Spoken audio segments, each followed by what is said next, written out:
Niranjan, first of all, I'll take a little contrary view today. I mean, it is about not about ANC or BJP.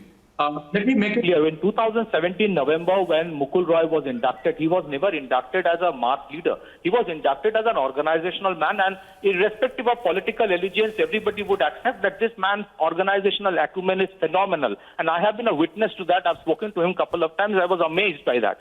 In 2019 election, the Lok Sabha election in which BJP won 18 seats, he actually showed what kind of damage he could have done. He could do to TMC, and at the same time, of course, there was a Modi wave, no doubt about that.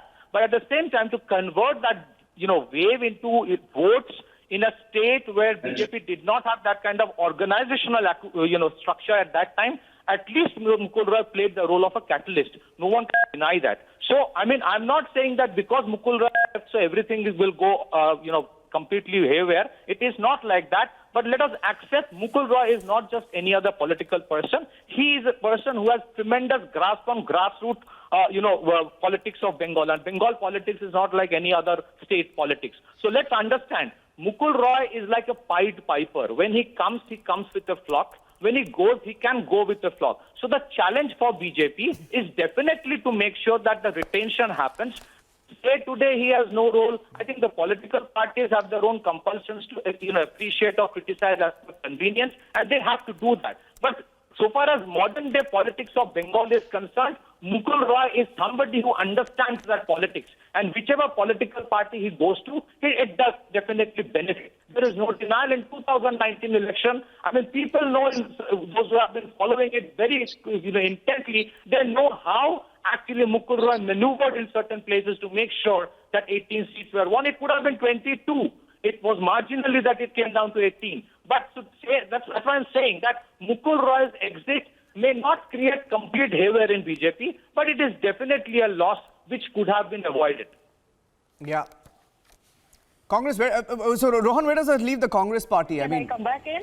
No. Yeah, Ravi, I'll just be your turn. Hold on. What is the Congress party's view on this? Because you've suffered a setback of your own. I'm listening. I mean, I heard what Pathikrit just said. There's a saying, Bigani ke shadi mein Abdullah Diwana. It's my situation today is kind of like that. This is very much a BJP versus TMC thing. No doubt about it, because I've known Mr. Mukul Roy for years. And what Parikshit said, I will, if he would have come to the Congress, we would have happily taken him. My first and foremost point is, one thing you have to understand is the Bengali culture. The Bengali, Bengali voter doesn't connect with the BJP. There has been no leader in the BJP for as long as I remember who has connected with the BJP party. That's why the BJP has had to look for people from other parties in Bengal, because the TMC was in power. They've gone for people in the TMC. I remember when Siddharth Nath Singh was in charge of BJP in Bengal, he had come up with this saying that Bhag Mukul Bhag, Bhag Mamata Bhag, Bhag Madun Bhag. So after that, for them to take in Mr. Mukul Roy, and then today to call him a Mirchafar and all that, it doesn't cut ice. Today's politics. I mean, we lost Mr. Jitin Prasad a couple of days ago, and Mr. Jitin Prasad's 3 generations who are in the Congress. For him to go into BJP and the BJP to take him after everything what has gone down.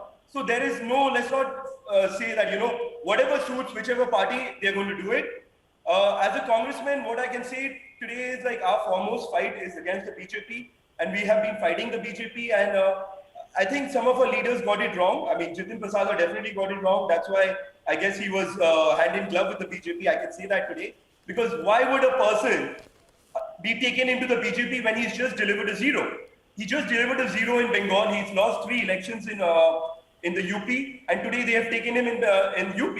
So either the BJP is in a very bad place in UP for them to take somebody like Jitin Prasad.